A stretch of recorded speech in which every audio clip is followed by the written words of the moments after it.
नमस्कार भक्तजनों। आइए हम आज जानेंगे एक रोचक कथा जो महाशिवरात्रि के पर आधारित है कि महाशिवरात्रि को भगवान शिव और माता पार्वती के विवाह की पावन तिथि मानते हैं। लेकिन कुछ विद्वान यह भी मानते हैं कि इस दिन भगवान शिव ने समुद्र मंथन से उत्पन्न हलाल विष का पान किया था। हालांकि महाशिवरात्रि से जुड़ी एक और रोचक कथा शिव पुराण में वर्णित है, जो इस प्रकार है। एक शिकारी के जीवन से जुड़ी है। आज की वीडियो में हम आपको शिव पुराण के कोटि रुद्र संहिता में वर्णित इस दिव्य कथा के बारे में विस्तार से बताएंगे। तो चलिए चलते हैं। त्रेता युग में भील नामक एक शिकारी रहता था। वह बहुत ही क्रूर, अधीर और क्रोधी था। उसका एकमात्र काम था हिरणों का शिकार करना और उनका मांस बेचना। कभी कभी वह किसान किसी कारण शिकार कर लेता था। परिणाम स्वरूप उसने जीवन में बहुत सारे पाप इकट्ठे कर लिए थे। एक शिवरात्रि का दिन था। शिकारी के परिवार के सदस्यों ने उससे कहा कि घर में भोजन नहीं है, उसे कुछ जानवरों का शिकार करके वापस आए हो, तभी सबको भोजन मिलेगा। यह सुनकर शिकारी अपना धनुष बाण लेकर जंगल में चला गया। वहाँ पूरा दिन जंगल में घूमता रहा, लेकिन उसे मारने के लिए एक भी जानवर नहीं मिला। थक हार कर वह शिकारी जंगल के बीचों बीच एक तालाब के पास बैठ गया। तालाब को देखकर शिकारी के मन में विचार आया कि मुझे इसी तालाब के पास रुकना चाहिए, क्योंकि जब सूरज डूबेगा तो सभी जानवर यहाँ पानी पीने आएंगे और तब मैं किसी शिकार को अपना शिकार बना लूँगा। तब शिकारी ने थोड़ा पानी इकट्ठा किया ताकि उसे प्यास लगे तो वह एक बेल के पेड़ के ऊपर चढ़ गया था, तो मैं वहाँ आराम से बैठ के अपना पानी पी सकूँ। तो कई जानवर आए और वो शिकार का इंतज़ार करने लगा। प्रतीक्षा करते करते वह भूख प्यास से तड़प रहा था। वह काफ़ी देर तक उस पेड़ के ऊपर बैठा रहा। जब रात्रि का पहला पहर शुरू हुआ तो एक प्यासा हिरण आया, जिसे देखकर हिरण को देखकर वह बहुत प्रसन्न हो गया और उसे तुरंत मारने के लिए अपने धनुष पर एक बाण चढ़ाया। ऐसा करते समय उसके हाथ के धक्के से कुछ जल और बिलपत्र नीचे गिर गया। उस वृक्ष के नीचे एक शिवलिंग बना हुआ था, जो कि बहुत पुराना था, जो बेलपत्रों से ढका हुआ था। वृक्ष के ठीक नीचे उस शिवलिंग पर बेलपत्र और कुछ जल गिरा। इस प्रकार अनजाने में ही भगवान शिव के प्रथम चरण के जल और बेलपत्र की पूजा हो गई उसके हाथों। हिरनी ने शिकारी को निशाना साधते हुए देख लिया था और शिकारी के बाण चलाने से पहले ही हिरनी ने मानव स्वर में जोर से चिल्लाकर कहा, शिकारी, मुझे क्यों मार रहे हो? हिरनी की बात सुनकर शिकारी पूरी तरह हैरान रह गया। शिकारी ने उत्तर दिया, मेरा परिवार भूख से मर रहा है। मुझे अपना पेट भरने के लिए और मेरे अपने जनों का पेट भरने के लिए मुझे यह शिकार करना ही होगा। हिरनी ने विनम्रतापूर्वक उत्तर दिया, यदि मेरा मांस मनुष्य के काम आ सके तो यह बहुत सम्मान की बात होगी। कम से कम मेरा ये शरीर किसी के पेट भरने के काम तो आ सकेगा।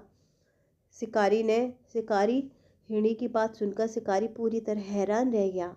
शिकारी ने उत्तर दिया, मेरा परिवार भूख से मर रहा है, मुझे उनका पेट भरना ही होगा। भरने के लिए मुझे शिकार करना ही होगा। हिरनी ने विनम्रता उत्तर दिया, यदि मेरा मांस मनुष्य के काम आ सके तो ये बहुत अच्छी बात है, लेकिन मुझे थोड़ा टाइम दीजिए, मुझे समय दीजिए। मैं आपके पास लौटने से पहले एक बार अपने घर, अपने पति, बहन और बच्चों से मिलना चाहती हूँ। शिकारी हंस पड़ा, अगर मैंने तुम्हें जाने दिया तो तुम वापस नहीं आओगी। हिरनी ने दृढ़तापूर्वक प्रतिज्ञा की कि यदि मैं अपना वचन तोड़ूंगी तो मुझे घोर पापों का भार सहना पड़ेगा। यदि जैसे पति की अवज्ञा करने वाली पत्नी, उसे धोखा देने वाला पुरुष या किसी और को हानि पहुंचाने वाला व्यक्ति हिरणी की ईमानदारी से प्रभावित होकर शिकारी मान गया और उसे जाने दिया। इस प्रकार रात्रि का पहला पहर बीत गया। शिकारी के हृदय में घृणा और क्रोध था। वह जो हिरणी के जाने पर गायब हो गया। जो शिकारी अपने परिवार की रक्षा के लिए हिरणी को मारने आया था, उसने अपने हिंसक स्वभाव से को भूलकर अप्रत्याशित रूप से हिरणी को जाने दिया।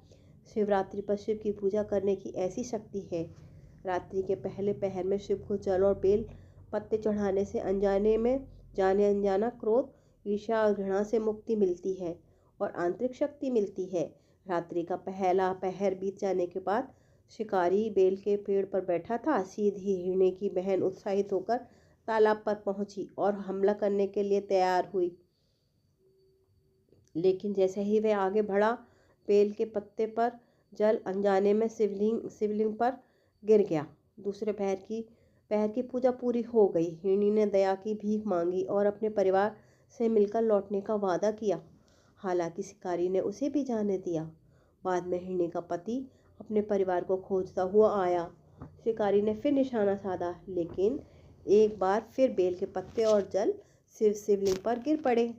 तीसरे पहर की भी पूजा हो गई। हिरणी ने अपनों से मिलकर लौटने का प्रण लिया। उसकी बातों से प्रभावित होकर शिकारी ने उसे जाने दिया।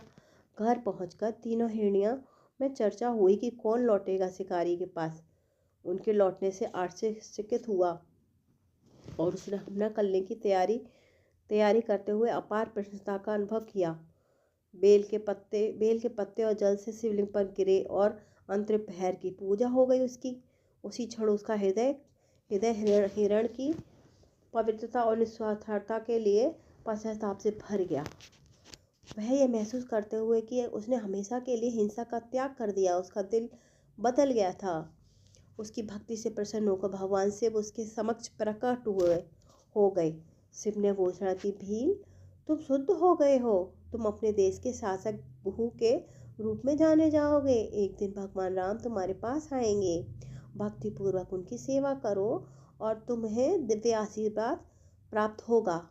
गुहू बाद में अपने वनवास के दौरान भगवान राम के समर्पित मित्र बन गए। हिरणों के लिए वह शिव के दर्शन करते हुए वह स्वर्ग सिधार गया। इसके बाद भगवान शिव अवुर्धा के लिए प्रस्थान कर गए, जहाँ व्यादेश महादेव के रूप में उनकी मृत्यु हुई। इस तरह भील जैसे शिकारी ने अनजाने में भगवान शिव की पूजा की। उसके बाद उनका आशीर्वाद उसको प्राप्त हुआ और उनका जीवन पूर्ण हो गया।